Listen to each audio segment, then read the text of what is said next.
programa Viver é Melhor de hoje falamos pela valorização da vida na prevenção ao suicídio. Muitas pessoas todos os dias acabam se expondo à morte por conta de atitudes, conscientes ou não, e que por isso devem ser sempre alertadas e conscientizadas de como devemos fazer escolhas saudáveis. Por nós, pelas pessoas que estão ao nosso lado, nós estamos conversando sobre o assunto com a psicóloga Karen Scavacini, que é a nossa convidada no programa hoje. Nós vamos agora pensar sobre a relação entre o uso de drogas e o suicídio. Pesquisa realizada pela Universidade Católica de Pelotas, no Rio Grande do Sul, com 1.560 jovens de 18 a 24 anos, apontou que 15,4% deles, com tendências suicidas, são dependentes de tabaco. 13,4% fazem uso abusivo de álcool. 26% são usuários de maconha. 30,3% de cocaína e 34,4% usam sedativos em excesso. Além disso, 37,5% afirmaram serem dependentes de crack e 40% fizeram uso abusivo de anfetaminas. Os dados mostram quantos jovens fazem uso das substâncias ilícitas ou até mesmo lícitas, como o álcool e o tabaco, e que dessa forma também acabam se expondo mais. Será que é uma relação direta entre o uso de drogas e a diminuição do valor da vida dessas pessoas? Sem dúvida nenhuma, né? Se a gente começar a imaginar o porquê que as pessoas usam a droga no início, né, e depois ela tem, lógico, a dependência química, a gente pode pensar numa dificuldade de tolerar frustrações e de lidar com a própria vida. E esses são comportamentos que nós também vemos no comportamento suicida. Então, com certeza, esses comportamentos vão estar presentes tanto no uso de droga como no comportamento suicida. Então, sim, a gente vê que muitas pessoas que usam drogas acabam tendo esses comportamentos suicidas depois. A gente vê também, às vezes a pessoa começa a usar a droga e ela acaba entrando numa overdose, ela não imaginava que isso iria acontecer, e isso também muitas vezes entra como uma tentativa de suicídio, às vezes era, às vezes não era. A questão é que a maioria das pessoas que usa a droga sabe o risco que está correndo, e conforme ela vai usando a droga e ela está sobre o efeito da droga, a capacidade dela de pensar claramente na situação está abalada. A gente sabe que, por exemplo, a pessoa que está usando cocaína, ela vai ter uma impulsividade, uma agressividade muito maior. Então, a possibilidade dela fazer alguma coisa vai também estar aumentada com esse uso. Uma outra coisa que vale a pena ressaltar é a facilidade dessa pessoa a encontrar o método de suicídio. Porque isso também, às vezes a pessoa ela está sobre o efeito da droga, e se ela tem à disposição dela uma arma, ou se ela tem à disposição dela mais remédios ou mais drogas, isso, estando na posse desse método, a possibilidade dela fazer ainda vai ser maior. Nossa convidada falou uma questão importante. As pessoas que usam drogas geralmente reconhecem o risco que elas correm para a saúde, e há muitas e muitas doenças que estão relacionadas ao uso de drogas. No entanto, sob o efeito delas, a pessoa perde a capacidade de avaliar, e por isso que, por exemplo, há tantos casos de overdose ainda, pessoas que não conseguem mais medir a quantidade de drogas que usam e os efeitos, a dependência já é tão grande que elas perdem essa capacidade e acabam perdendo a vida numa ocorrência dessa por falta de consciência. Sim, e também quando elas percebem, principalmente aqueles que estão com o uso de drogas pesadas, percebem o que aconteceu na vida deles. Quando eles têm a consciência, principalmente quando eles estão fora do uso da droga, o que aconteceu, quer dizer, quantas coisas que eles deixaram de fazer e o que eles já perderam por conta da droga. E isso também pode levar as pessoas a tomarem a decisão de acabar com a vida, achando que não tem mais esperança, de que nada mais pode ser feito, ou que ele não vai ter força suficiente para ir contra a droga e contra esse pensamento. E a gente vê, então, também o impacto social dessa dependência como um fator agravante. O isolamento, a perda do emprego, o afastamento de amigos, tudo isso pode colaborar para agravar a dependência e chegar também a uma ocorrência de suicídio intencionalmente ou não. Claro. A gente tem, mais uma vez, reforçar a importância, então, da prevenção do uso de drogas. Aqui no programa Viver é Melhor falamos sobre isso a todo o momento, em diversos temas, com especialidades diferentes, porque realmente a prevenção do uso de drogas deve ser o nosso maior objetivo.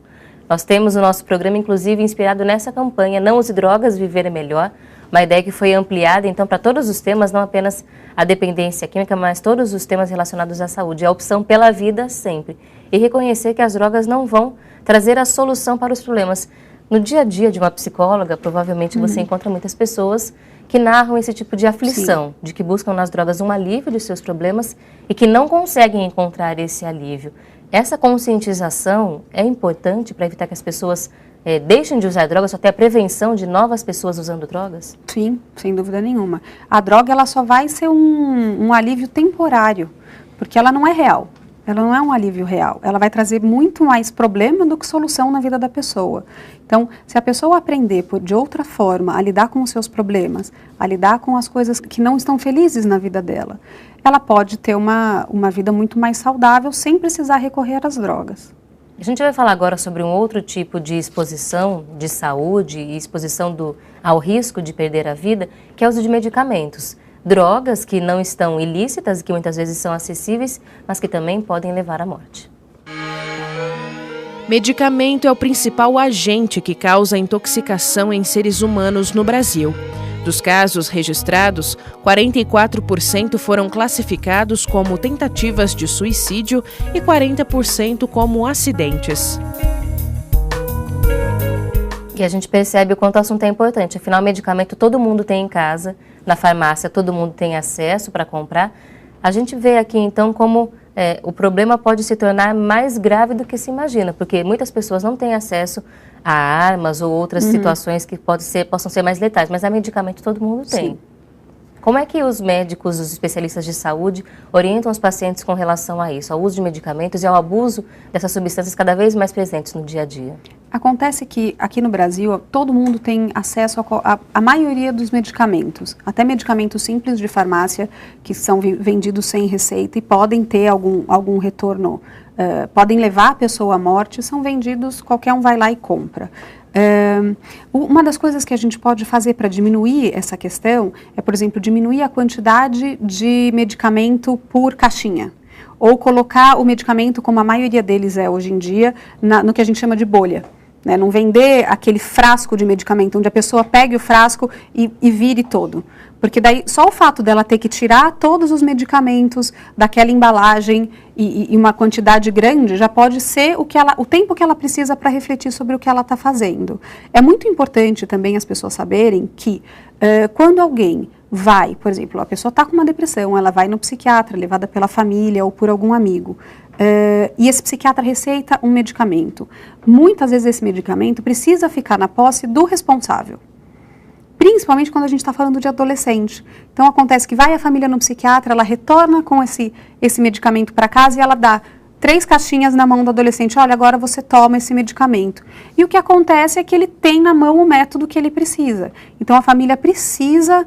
Os medicamentos precisam ser controlados, precisam ser escondidos. Se tem caso de tentativas de suicídio na família, ou se eles estão desconfiados, se tem pessoas que estão com depressão grave, os medicamentos precisam ser guardados, independente do medicamento que for.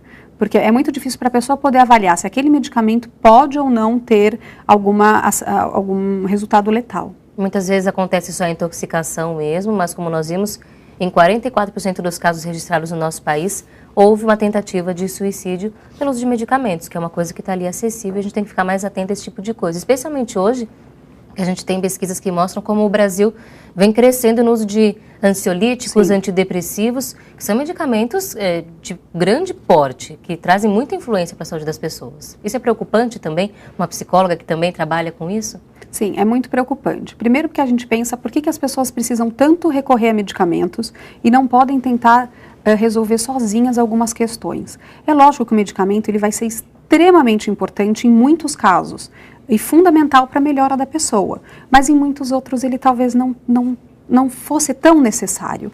Hoje em dia o que a gente vê é que muitos médicos, sejam de qualquer especialidade, além da psiquiatria, receitam. Você vai na médica, você fala, eu estou ansiosa, eu estou triste, ela vai e te receita um antidepressivo. E não são medicamentos que deveriam ser usados dessa forma.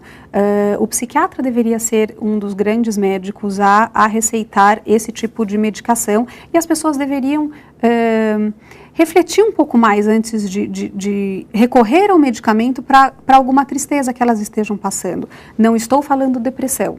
A depressão e a tristeza são coisas diferentes. A depressão muitas vezes vai precisar sim ser tratada com medicação. Agora, mas com a orientação de um especialista. Com a orientação de um especialista, exatamente. E aí a gente percebe que muitas vezes é uma tentativa de fugir de um jeito fácil do problema, de não encarar, mas esperar que o medicamento resolva tudo. Sim, exatamente. Nós estamos falando hoje sobre esse assunto tão importante, claro, sem fazer julgamento, sem tentar apontar o erro das pessoas, medir o sofrimento. Ninguém tem essa capacidade de medir o quanto o outro sofre, mas de mostrar e de mais uma vez valorizar a vida de cada pessoa. Nós vamos continuar falando sobre isso daqui a pouco. Peço licença à nossa convidada por um instante. Nos aproximamos já do momento ecumênico de estudo e de prece aqui na nossa programação.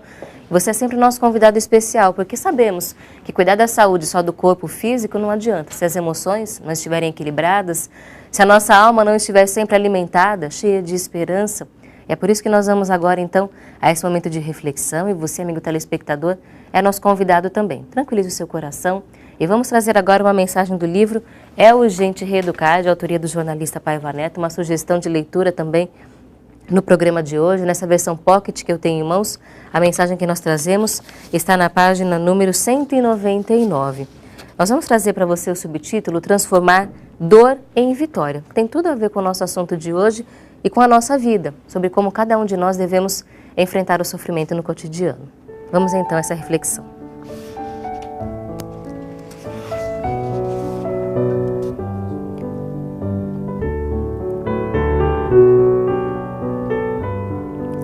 Não duvidemos de nossa capacidade, como seres humanos e espirituais, de alcançar o hoje considerado insuperável.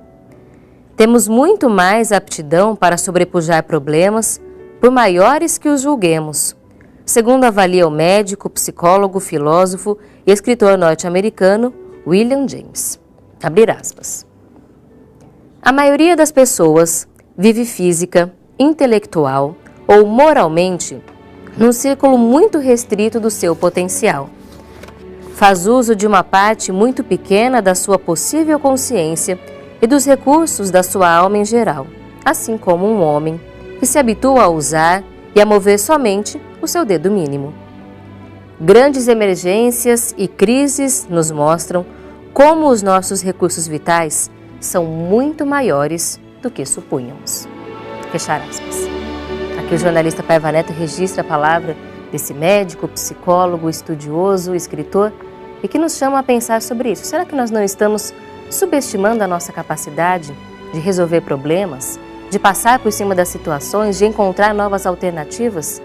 Será que nós não estamos nos habituando a usar apenas alguns recursos ou a nos acomodar achando que nada vai dar certo mesmo, que nada vai mudar? Essa é a reflexão que nós devemos fazer agora nesse momento de prece, de meditação, de reza, de oração, como você quiser chamar, dentro da sua tradição religiosa. E você é nosso convidado especial a pensar também na sua família, nos seus amigos. E em especial dedicamos hoje esse momento a Terezinha de Fátima Cunha da Silva, de Serra, Espírito Santo, que está sempre acompanhando o nosso programa e pede saúde e fortalecimento para toda a sua família. Neuzina Ribeiro da Silva, Zilma Cunha da Silva, Eugênio Neto, Felipe Alvarenga, que está hospitalizado e recebe também o carinho, Monalisa de Paula Silva de Albuquerque, Maria da Glória Silva de Albuquerque, Luiz Augusto, Franquilino Ribeiro da Silva, Jorge Ribeiro da Silva e Bilidim Cunha da Silva. E também pedimos por Leniezer de Freitas, de Castilho, São Paulo, que pede por ela, por seus familiares, em especial pela saúde de sua filha Lauane Vitória de Freitas Porto e Gabriele de Freitas, Soldadinho de Deus, sua sobrinha. Todos recebem agora as vibrações de saúde, de paz e fortalecimento da mensagem do jornalista Paiva Neto, que é dedicada ao seu coração. São 57 anos de comunicação 100% Jesus.